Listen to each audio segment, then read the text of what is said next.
compartilhar convosco um texto da Bíblia Sagrada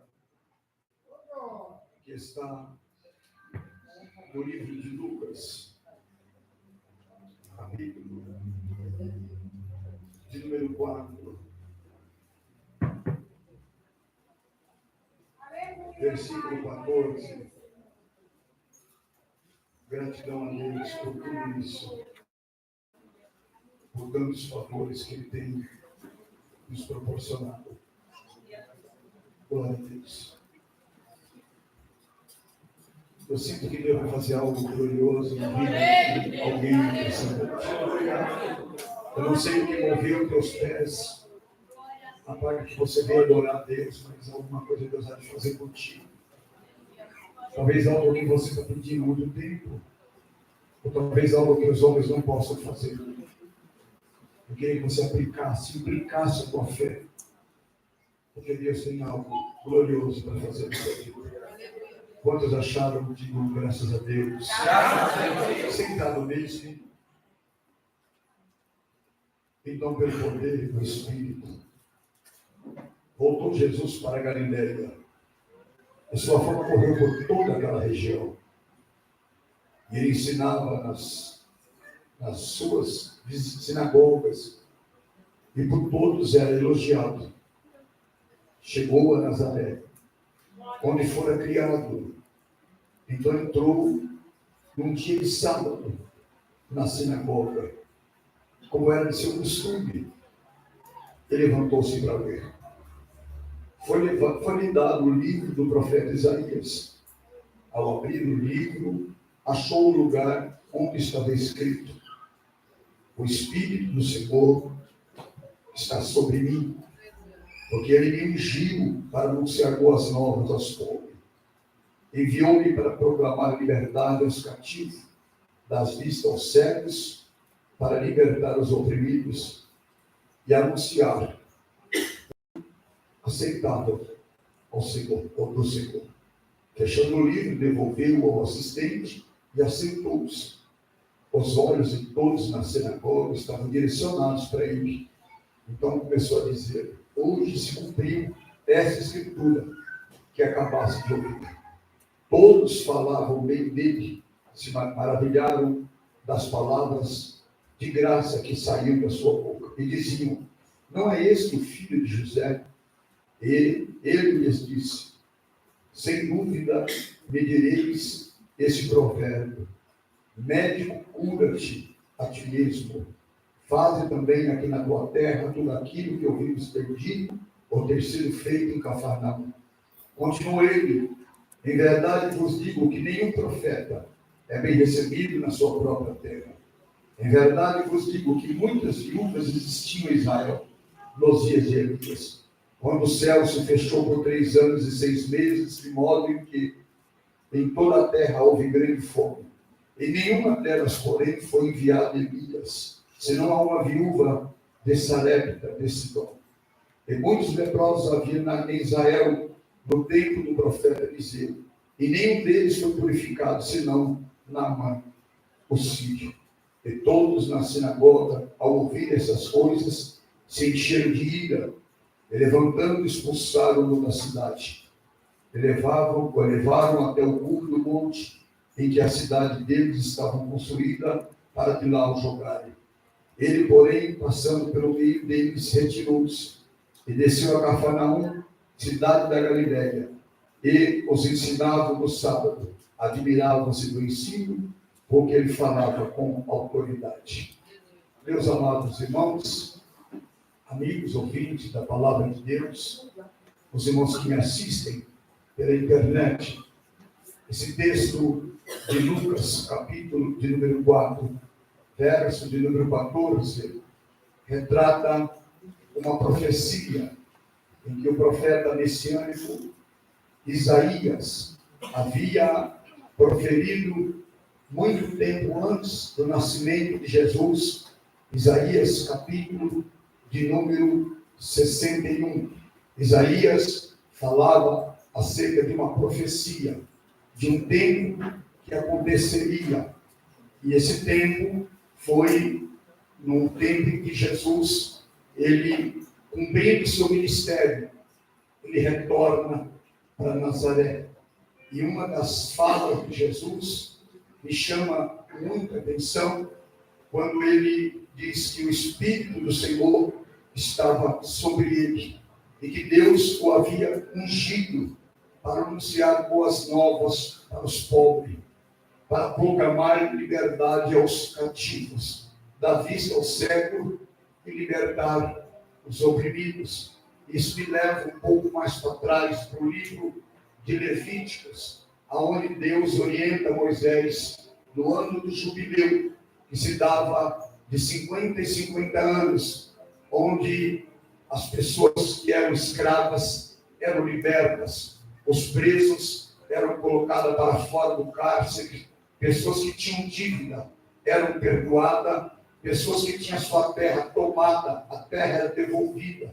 Era conhecido como o ano do jubileu, o ano que se dava liberdade a todo aquele que não tinha como advogar a sua própria causa, era escravo de alguma situação, de alguma circunstância, justa ou injusta.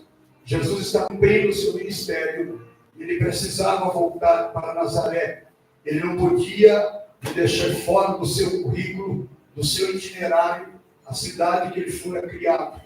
Nazaré é uma cidade muito difícil.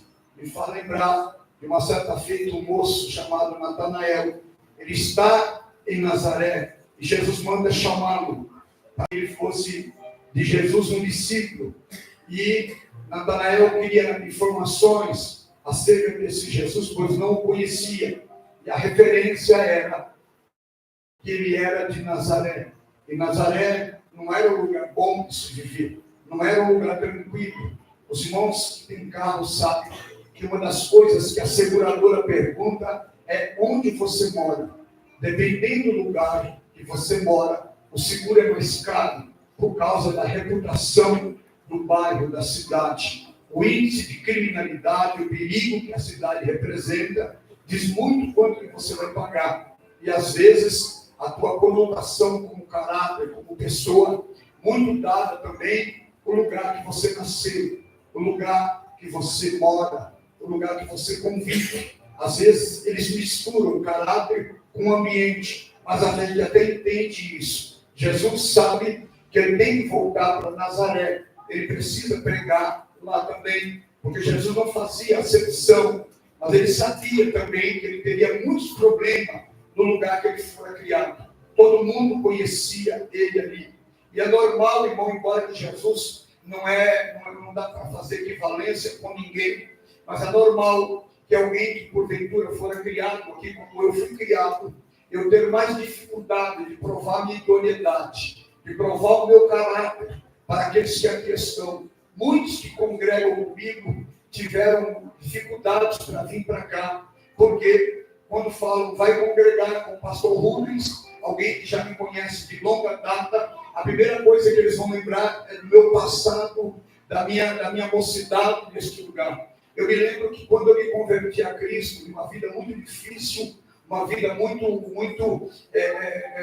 oprimida, eu vivia uma vida dissoluta para o mundo, e quando Jesus me chamou, eu estava numa determinada igreja.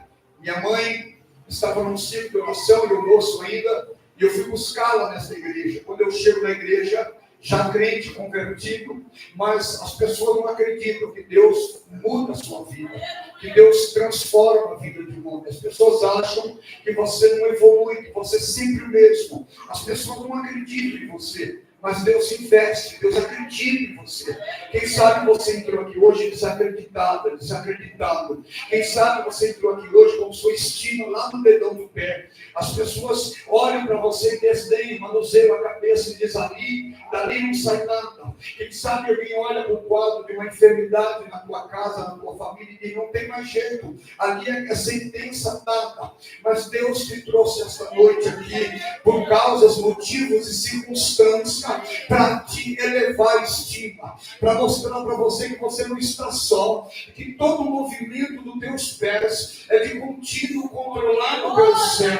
Nada que o homem faz, ainda que ele queira, é segundo a boa e agradável vontade de Deus. E quando eu cheguei na igreja, eu estou sentado numa das últimas cadeiras. A minha mãe está aqui de testemunho, não preciso mentir para os irmãos. A mulher da direção do ciclo de oração achou por bem me convidar para estar pregando naquela tarde. Eu não era nem pregador, como não sou hoje ainda, mas daqui a pouco chega um amigo que a família dele congregava estava lá, e quando eu pego o microfone, eu cometo um equívoco, eu convido a igreja para se colocar de pé, mas aquela igreja não tinha como costume se colocar de pé, mas entra um homem se titulando presbítero da igreja, que Deus tenha misericórdia da alma dele, porque ele já partiu para a eternidade, eu creio que foi salvo. Ele entrou para a igreja em um tom de voz altivo, ele mandou que eu devolvesse o microfone, porque ele conhecia minha fama, mas ele conhecia minha fama a ser, descer ele não sabia,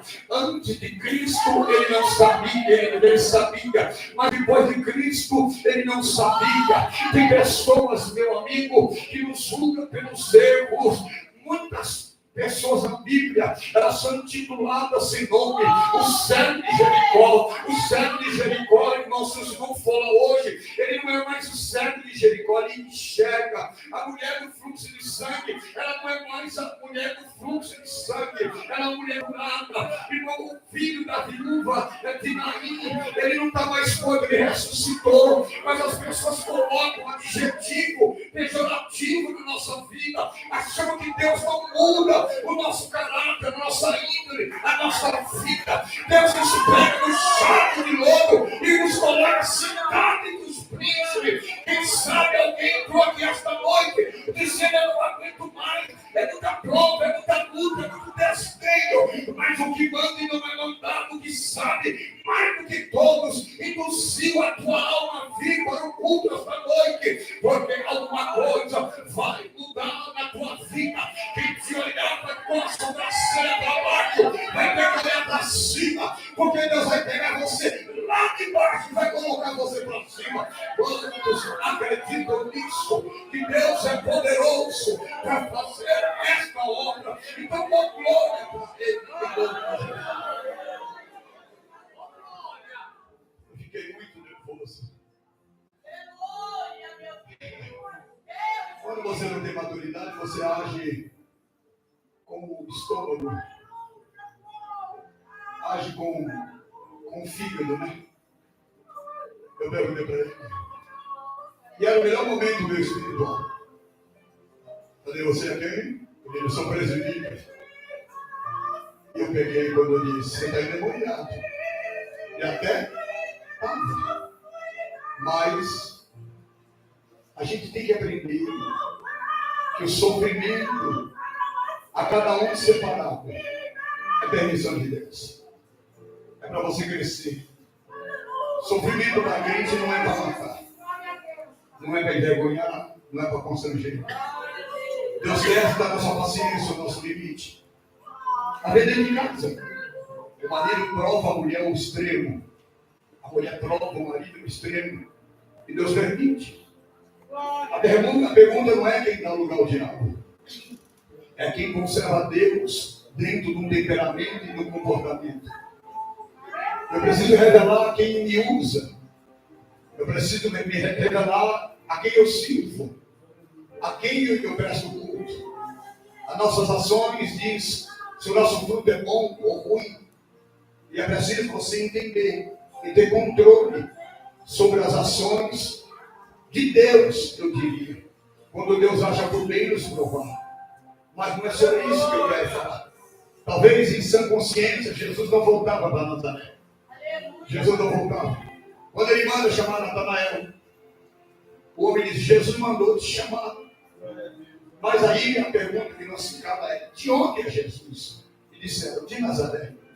E o homem disse: pode vir coisa que presta de Nazaré?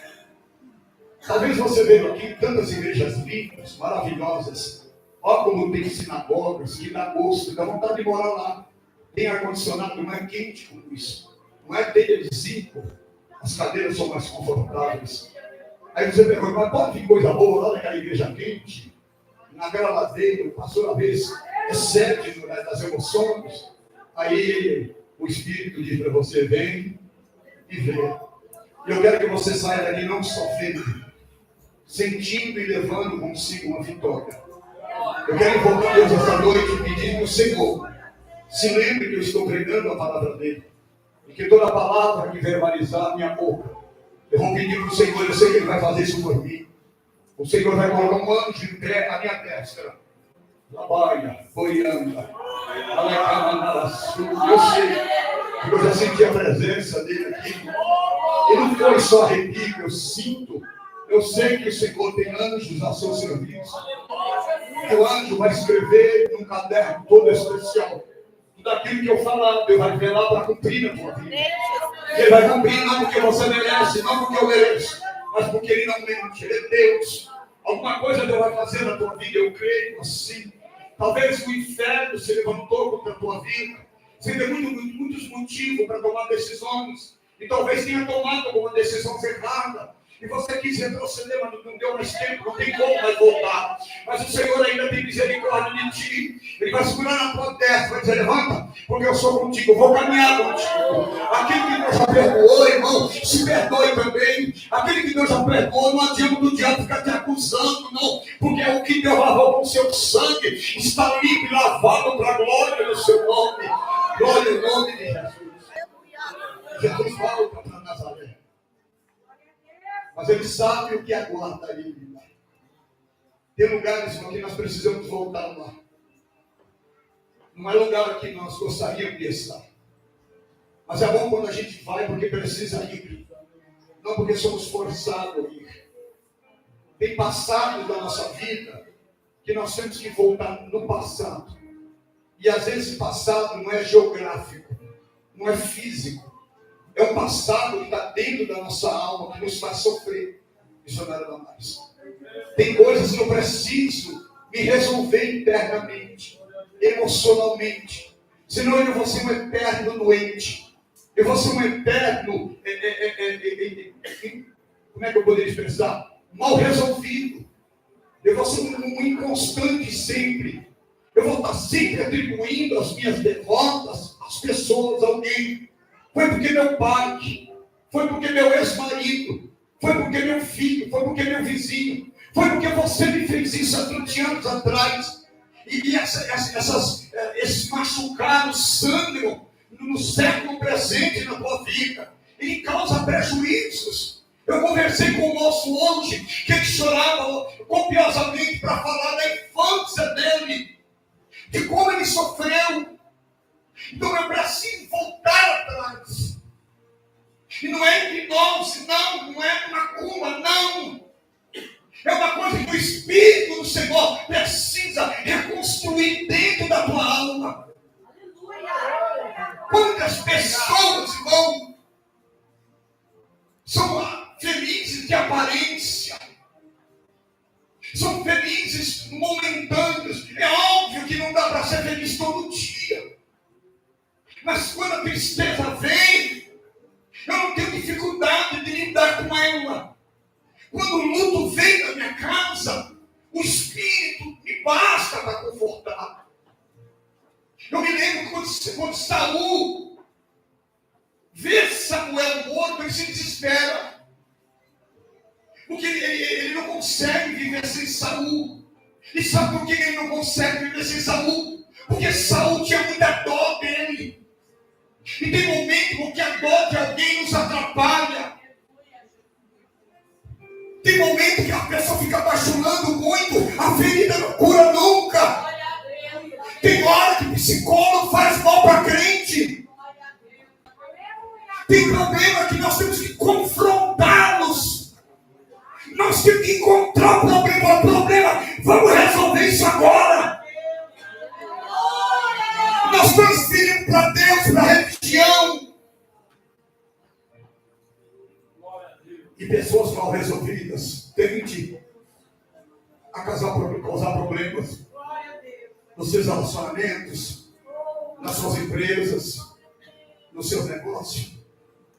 Ele sempre fica: olha, eu vou namorar com você, mas pelo amor de Deus, não vai fazer o que o outro fez. Você já começa um relacionamento errado. Porque você é um cachorro mordido de cobra com medo de linguiça. Você come linguiça. Mas você tem medo. Jesus não tem problema nenhum com Nazaré. E Jesus não tem que provar nada para ninguém, irmãos. Ele volta para Nazaré. Ele vai se cumprir no lugar que ele sabe que vai ter problema. A profecia de Isaías. Ele volta em Isaías 61. O texto diz que ele senta na cadeira. E alguém traz o livro de Isaías para ele ler. Isaías 61. E ele diz, dessa maneira, capítulo de número 4, o Espírito do Senhor está sobre mim. Olha, irmão, Deus falando que Deus está sobre ele. Ele causa. Você sabe que os nazarenos, vamos dizer assim, fala, se ele chegou aqui e a fama, eu vi ele no YouTube. Ele é o que faz milagre em Cafarnaum, na Galileia. Ele faz milagre. Eu quero ver ele fazer aqui na terra dele. A gente vem para o culto, vou dizer, eu quero ver se Deus vai fazer alguma coisa comigo no culto desta noite. Tem hora que Deus te traz para o culto, só para ouvir isso, você está ouvindo. Porque o problema não está em fazer uma obra. Porque a obra maior que Deus pode fazer é mudando a tua existência. Mudando a tua ideia de ser humano que você perdeu a ciência que você é. Você é maior do que você imagina. Você está deixando alguém, as pessoas, o mundo, te colocar como menor. Você é grande. Não se permita rastejar mais. Jesus disse, o Espírito do Senhor está sobre mim. Aí ele disse, porque ele me ungiu. Mas não é porque ungiu ele que ele tem que sair para paralítico levante e anda. Ele não precisa. O milagre não é fazer o paralítico o milagre. O milagre é fazer o paralítico crer.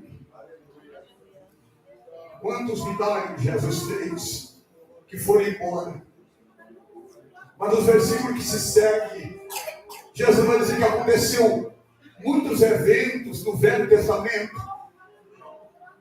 Mas não aconteceu para todo mundo, não. E no ano do jubileu é o ano que se liberta.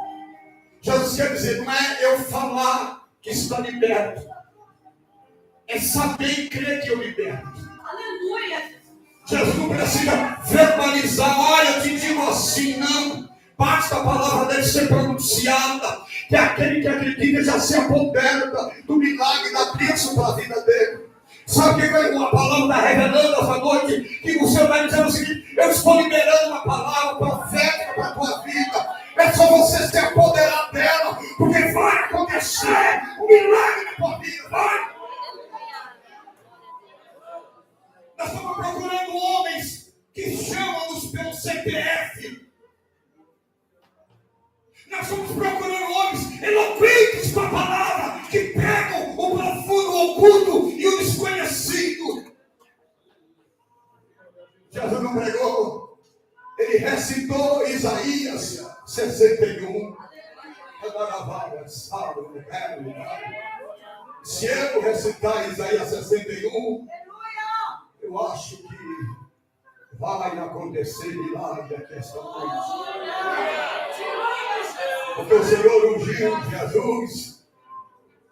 E Jesus me ungiu. Aleluia! Só quem é ungido por Cristo. Glória a Deus! Aleluia! Você sabe que o diabo quer? O diabo quer que você fala, que você é um traído. O diabo quer que você pega o que cai na mesa dos outros. Marido que cai de casamento que deu errado, você pega. Não quer isso. Deus quer o melhor para você. Deus tem coisa boa para você essa noite. E ele diz, ele fecha o livro, mas ele recita agora de cor e salteado alguns eventos, como por exemplo, Elias orou. e não choveu por 3 anos e meio. E havia em Sarepta outras viúvas, mas Elias foi só na casa daquela viúva. O Pimenta é grande, o Guarulhos é grande, São Paulo é grande, mas foi você que Deus escolheu para estar aqui esta noite. Esse evento de milagre que está acontecendo aqui agora, Deus convidou a dedo. O Espírito foi buscar em casa cada um. A vossa estada aqui não é da vontade da carne e nem da vontade do sangue, mas do Senhor que te trouxer esse lugar. Porque Deus quer fazer alguma coisa na tua vida tremenda. E o teu nome, o nome da tua família vai ficar registrado nos anais do céu, que no culto de domingo o Espírito do Senhor te trouxe para o tabernáculo. E como é difícil, não? Você voltar para um lugar que você sabe que ele não é amado. Fulano para mim é página virada. Esse negócio, eu não quero mais falar disso. E você faz aquelas fugas estratégicas. Como diz o irmão Bruno, filho da Ana, Deus está falando com alguém aqui essa noite. Você não tem problema nenhum, irmão. Os seus problemas foram sepultados no mar do esquecimento. Mas se alguma coisa ainda te tira o sono, se olhar para o rosto de alguma pessoa ainda te causa náusea, é porque você precisa resolver algum problema. Tem pessoas, irmãos, que têm dificuldade de congregar no mesmo lugar que outra. Você precisa voltar em Nazaré. Talvez em Nazaré eles vão ficar te olhando, porque agora você é crente, e vão dizer, irmão, ela é crente, eu quero ver se ela aguenta a prova. Eu vou atiçar ela, exaustão, porque ela é crente, ele é crente, eu quero ver. Você precisa voltar para Nazaré, para acertar algumas coisas que ficaram não resolvidas. Jesus nunca tem mesmo homem, irmãos. Mas tem algumas batalhas, irmãos, que é preciso você recuar. Nem toda guerra é para você, tem provas, irmão, que não é para você enfrentar. Recua. Você não tem que provar nada para ninguém. O bem resolvido, irmão, ele não anda dando entrevista. Você não precisa dizer que é homem, irmão, para ninguém. Quem tem consciência que é homem, não precisa de um revólver na cinta. Quem tem a razão, irmão, não precisa estar se justificando para dizer, a razão é minha. A razão se dá no silêncio. A razão se dá quando você recua também. Nem tudo não é na força, na brutalidade, na palavra. As costas, às vezes, é a melhor resposta para algumas indagações, alguns questionamentos. Vira as costas. Você está entendendo? Mas não deixa de fazer o que você tem que fazer. Porque você tem algumas demandas para acertar. Eu vi testemunho hoje do irmão. Nós tivemos ontem no velório aquele ancião bonito. Parece que ele é engenheiro. E alguém, ele fez um trabalho de engenharia para ele. E o irmão não pôde pagar. Ou pagou uma parte. E saiu da igreja e foi para outra. Porque não podia pagar. Com quem já aconteceu isso? Não poder pagar. Você fica com tanta vergonha de ter que. Eu já. E a Bíblia diz: se você dever alguma coisa para alguém, você se torna servo dele. Eu devo para o senhor R$50. O senhor não vai lembrar. Mas daqui 50 anos, quando eu te ver, eu vou fazer assim. O devedor baixa a cabeça. O devedor baixa a cabeça. E um dia ele foi numa outra igreja. Quando ele entra no banheiro, quem está lá?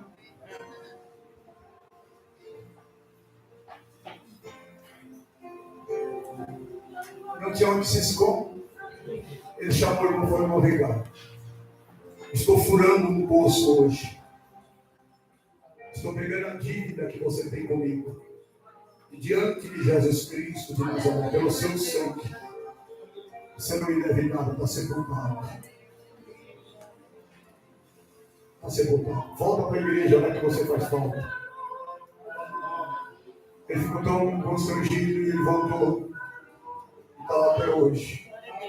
Olha para cá, no nome de Jesus. Deixa os mãos da porta resolve, elas vão tudo aqui olhando para mim. Preste atenção, irmãos. Porque pregar o evangelho não é só emocionar a igreja. É trazer razão para a igreja. É pegar os pés dos crentes e colocar no chão. Aleluia. Pregar a palavra de Deus é muito mais do que trazer conhecimento eclesiástico. Pregar a palavra de Deus é aconselhar, é instruir, é mostrar o caminho, presbítero Rubens. É mostrar o norte para a igreja. Para você sair daqui maior do que quando você chegou. Mas tem pessoas que perdoam, irmão, mas não esquecem nunca. Tem pessoas que não perdoam, irmão. Larga para lá. Primeira briga, ele diz: você lembra quando eu matei sua fome? Você lembra quando eu te ajudei? Você lembra? Ele acha que o favor que ele fez é maior do que o favor que por ele foi feito em algum tempo. Quando você perdoa alguém, irmãos, você perdoa de verdade. Larga para lá, senão não é perdão, irmão. Tem pessoas que de propósito, ele tem uma gaveta no coração dele, que ele guarda os favores que ele faz. Aleluia. Que ele guarda, irmãos. Aleluia, meu Deus. E no dia da briga, ele faz questão de lançar no rosto.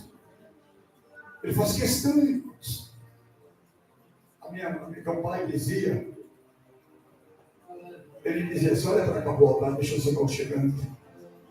Ele dizia assim: eu não tomo café na sua casa, porque no dia da briga você vai dizer: eu te dei café. Tem hora que dá medo, irmãos, tomar alguma coisa emprestada de alguém. Aleluia. Pedir um favor para alguém. E às vezes, queridos irmãos, a gente prefere pedir para estranho do que pedir para familiar, para crente. Você quer ver uma coisa triste? Quando você deve para crente. Não é via de regra isso. Não é. Não é. Mas parece que eternamente você está devendo alguma coisa para a pessoa. Mas Jesus está dizendo o seguinte: que ele veio, a unção dele foi para dar liberdade aos cativos. Aleluia. Dar vista ao céu. Você quer ver uma coisa? Quando Deus perdoa você, não deixa ninguém ficar te aprisionando, não. Se a mulher perdoou o marido, irmã, você perdoou ele? Se não perdoou, pega as coisas, põe para a rua. Mas se perdoou para todo o tempo que você está esfregando, olha o que você fez, hein? Você perdoou ela? Então perdoa. Nós temos um hábito ruim, irmãos, de saber quando alguém errou contra nós escravizarmos a pessoa. E todo o tempo a gente fica humilhando, constrangindo. E Jesus ensinou: quando você for orar, você faz o quê? Quando você for orar, tranca a porta. Tranca a porta. E diz: perdoa-me. Aleluia! Assim como eu perdoo.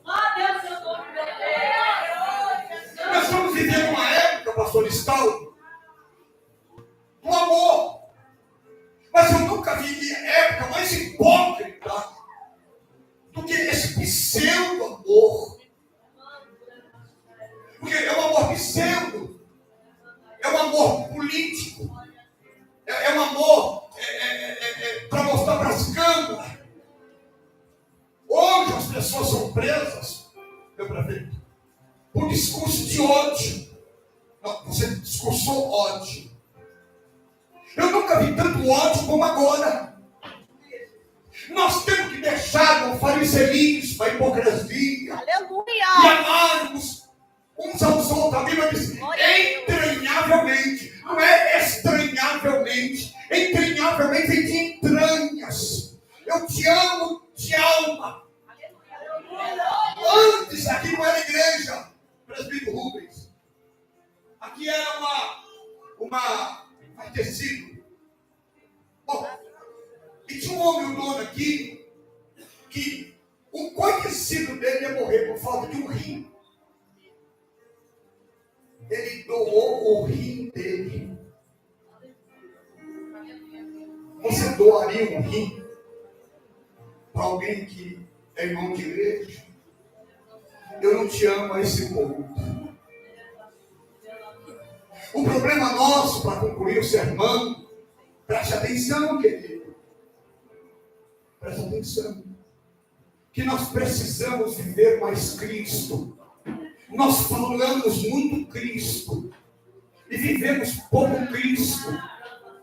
Nós somos ricos em verbos e frágeis em atitudes, em obras. Eu fui visitar meu amigo que está aqui hoje, pastor Cleiton, levanta a mãozinha. Lá no hospital Santa Cecília. Eu encontrei de tudo. Só não encontrei com crentes. Fazendo visita. Vira para alguém do lado e pergunta para ele: por onde você tem andado? Fala, tem alguém que seja sua visita. A gente é cheio de pedra, cheio de juízo, cheio de opinião. Na minha opinião, eu não concordo, eu não gosto. E eu disse para os irmãos, contei para o Edmar, quando eu chego no hospital Santa Casa, eu já falei para os irmãos, mas me permita repetir, tinha um homem de muleta sentado dentro do conglomerado do hospital, dos portões para dentro de uma cidade. O xerife foi conhecer lá. E tinha um homem com elefantismo. A perna dele vinha aqui, uma das pernas. Eu com a Bíblia embaixo do braço, eu fiquei com vergonha. Eu fiquei com vergonha de mim. Porque o grande confronto, meu prefeito, é quando eu olho para o espelho. E eu aprendi uma coisa. Nunca minta o homem do espelho. Porque tudo passa. As pessoas se vão. Enquanto eu estiver aqui com saúde, você está rodeado. Mas o dia da prova, do vale, talvez eu se encontre sozinho. Jó tinha uma mulher linda. A mulher de Jó era de primeira. Mas o dia que ela perdeu os filhos, perdeu a riqueza, ela disse para o marido: abandona Deus e morre. Você se surpreende, irmão, com seus amigos no dia da prova. E eu parei e fiquei olhando para ele, e ele não me pediu nada. As mulheres estavam lá, com a perna desse tamanho, ele falou: eu falei, você quer ajuda?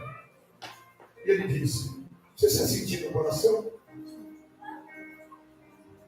Eu pedi um dinheiro, dei para ele. Ele falou: eu também conheço a palavra, mas eu sou pecador. Quando ele falou que sou pecador, eu tive vontade de chorar. Eu falei: não, senhor, o senhor não é pecador, pecador sou eu. Olha, pastor, como é que alguém na live, pastor, numa envergadura, diz para um público todo seleto: eu sou pecador. Enquanto todos desfilam de grandes santos, de bons, de sábios, de conhecedores, o senhor me diz que o senhor é pecador. Aí eu me lembro do hino que diz: para um grande pecador, um grande salvador. Aleluia! Quem são os pecadores essa noite? Levanta a mão, dá glória para Jesus. É um grande pecador, um grande salvador. Deus está hoje reconsiderando algumas coisas.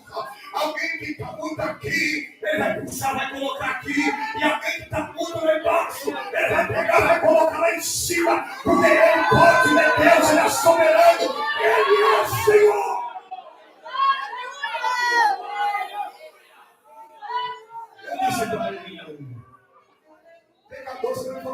que, pastor, você está falando isso? Eu disse, porque eu tenho pé nas bocas. Eu tenho dinheiro na carteira. Meu carro está ali fora. Tudo que eu quiser fazer, eu faço. E o Senhor mesmo querendo, não pode. O pecado está mais perto de quem? De mim ou dele? De mim. Digo comigo, a humildade precede a honra. Eu devia de profeta. Vira para alguém do lado e diga, irmão, você precisa ser mais humilde. Ninguém quer curvar, meu querido. Ninguém quer fazer assim. Ninguém quer fazer assim. Moral da história. A autoridade estava sobre Jesus, mas ele não deu sinal nenhum de que ele era Deus em Nazaré. A moral da história é que Deus não tem que provar nada para ninguém. Aleluia. Eu sou muito preocupado, pastor Escaldo, com obreiros, pregadores, que tem que provar todo o tempo que ele é pregador. Meu Deus. Que ele é homem de Deus. Deus não tem que provar nada para ninguém. Glória a Deus. Ele Aleluia. faz se ele quiser, quando quer. Quando ele quer. Glória a Deus. Ele faz. E quando eu entro no hospital, uma Rubens, eu não vejo os crentes lá. Eu vejo os crentes tudo na internet, ganhando like, agenda aberta.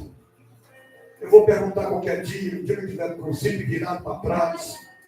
Eu vou perguntar, irmão, quando você cobra para pregar na Santa Casa aqui, do câncer, da Santa Ceia, quando você cobra para cantar aqui, as pessoas que estão interior, quando você cobra?